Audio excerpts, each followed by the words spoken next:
You're tapped into Japan Journal with Mal Adams, the internet's #1 weekly English language online cybercast from Japan, streaming on GNN, the Global News Network, a division of Totown Communications Company Limited, Japan.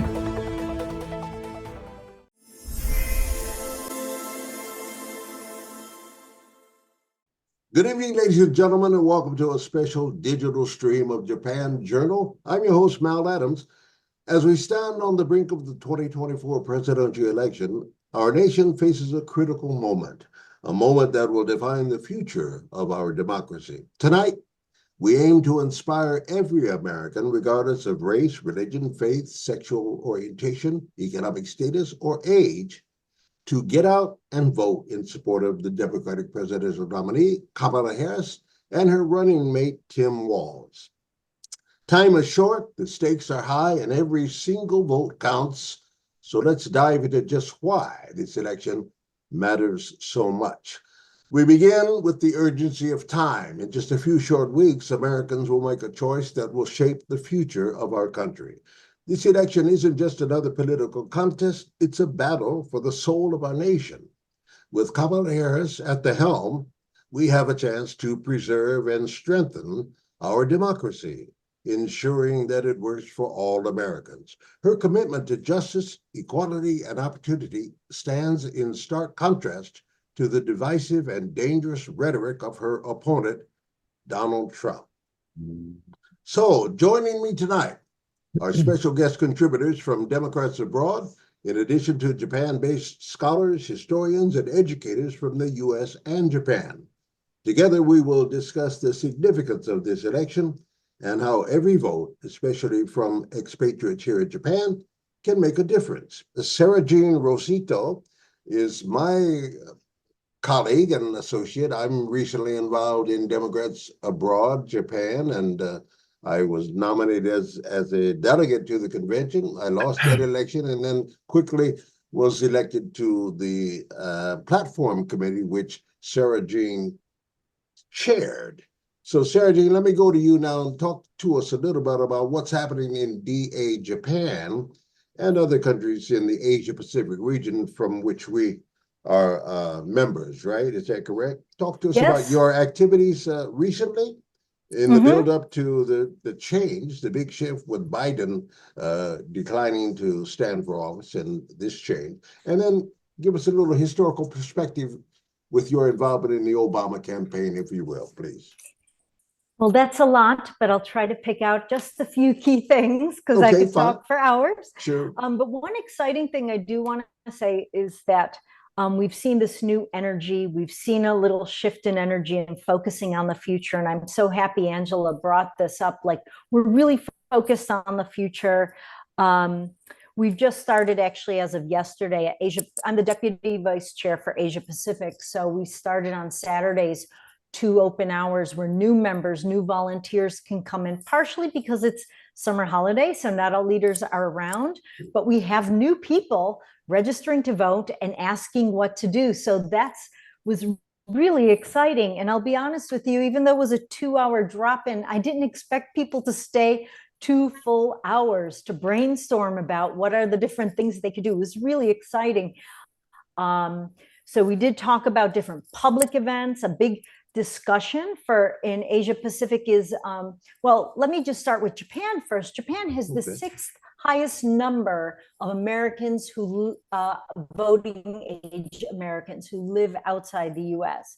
And our voting average is just a little bit higher than the global average, despite having excellent mail. But so that means there's a lot of potential. So big discussion in Japan, as well as with other countries in the Asia Pacific, is how do we reach not just DA members, Democrats Abroad members? That is very important. But how do we work with other groups? How do we collaborate? How do we reach out, say, with universities? Because we don't want to take any votes for granted, whether they're young people, whether they're African American, whether they're women. So we were brainstorming these different groups to work with, because it's so important that we really open up and harness this energy. And I think this big emphasis on youth is not just because youth tend to vote less. I teach in 2 universities here both in Tokyo. I live in Shizuoka, but in Tokyo.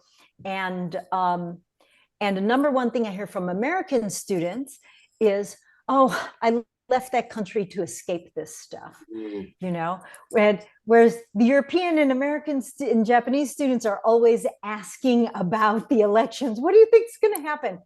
That's because I teach about American social movements. I teach about gender. I teach about contemporary social issues.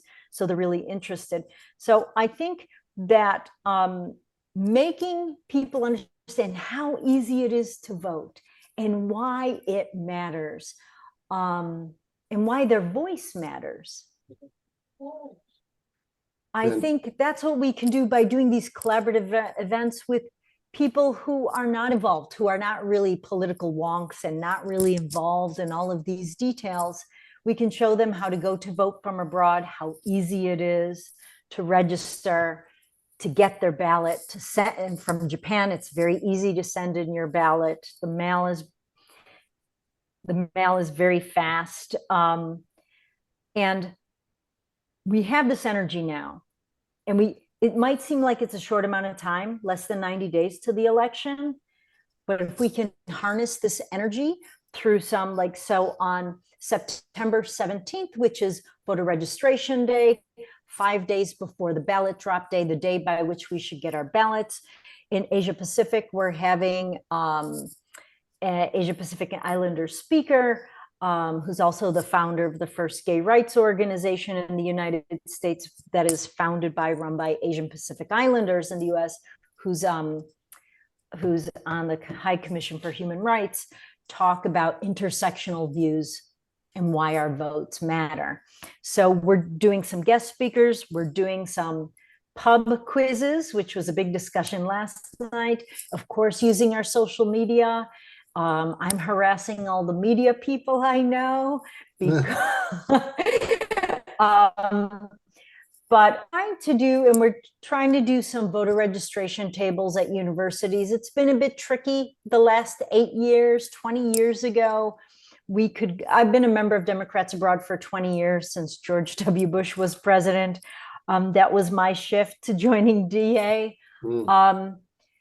Before 2016, we could work with almost any organization in Japan, churches, Japanese women's groups, any groups would say, come in and give a talk. Since 2016, and since January 6th in particular, a lot of organizations, churches are off limits to us now, almost completely. Why is that? Why is that exactly? Yeah. Well, I have heard from different people that they were just worried about bringing controversy in. So after January 6th, that image in Japan, for people who are watching this or listening to this outside of Japan, we don't really have a lot of violence. We don't have a lot of violence. We don't have a lot of crime in Japan.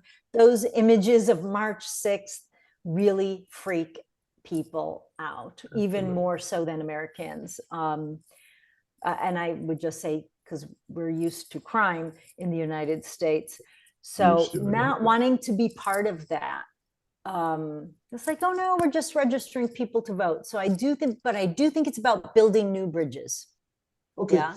You mentioned to me, speaking of the media, that you were doing some media in the Japanese press. What were they asking? What was their concern? And what did you talk to them about? So there were 3 key things. And this article appeared in about 55 local media outlets because it was a wire service. They really wanted to know, interestingly, this is a column. In English, it's called New America, Old America. And I guess I'm part of New America. I'm 60 years old, but I'm part of New America. You're just a kid, a baby. Baby. Wanted to know how people were feeling about the shifts. And the title of the English article is actually Time for an American President, ? It's about time. And just, I talked a lot about how I was in New York when Biden stepped down and Kamala Harris stepped up. And my sister and friends were commenting about how we didn't even acknowledge, we didn't even focus on, oh, it's about time we have a woman president. We're focusing on her being a multicultural person and her having this interesting background. And the next day, my sister said, no one talked about her being a woman except for our Japanese friends. And we thought that was interesting as New Yorkers. We were focused on the multicultural aspect, being in New York. And so our big focus was, and the journalist was really, is America ready? And his thoughts were, yes, America is ready. Are young people ready? Are women ready? And that was the big focus. And then the other focus was, how do we win? And how do we win is by getting people registered, getting their ballots, getting them to turn those ballots in. And that was really what we talked about, and why it matters for people overseas, right? There's 6.5 million people live overseas. That's more than maybe 30 or 31 states in the United States. That's big. There's more than 100,000 Americans that are eligible to vote in Japan. Awesome. What if we got more than 8,000 of them? What if we got 15 or 20,000 of them? We could make a difference. We win. Yeah, I think we will win. let me transition. Thank you very much. I'll get back to you, Sarah. I want more input from you, particularly about the platforms that I joined when the thing was almost done. I had about 2 days to participate, but let's talk a little bit about those items. In summary, tonight we've heard from experts and passionate advocates about the importance of this election. We've discussed the urgency, the historic significance, and the key issues at stake. Now it's up to you. If you're an American living in Japan or anywhere else abroad, your vote can make a difference. Register with Democrats Abroad, request your ballot, and get involved. And let's stand together so we don't fall apart. And support Kamala Harris and Tim Walz to ensure that democracy prevails. I'd like to thank you all for joining us and our viewers all over the world of the Global News Network on this special digital streaming episode of Japan Journal. I'm your host, Mal Adams, urging you to stay informed, stay engaged, and most of all, and most importantly, get out and vote. So for all of my guests here, thank you very much. I bid you sayonara from Japan. Let's do this, because when we fight, as Kamala says, we win. We win. All right. Thank you very much, ladies and gentlemen. I appreciate you. All right. And I bid you good day.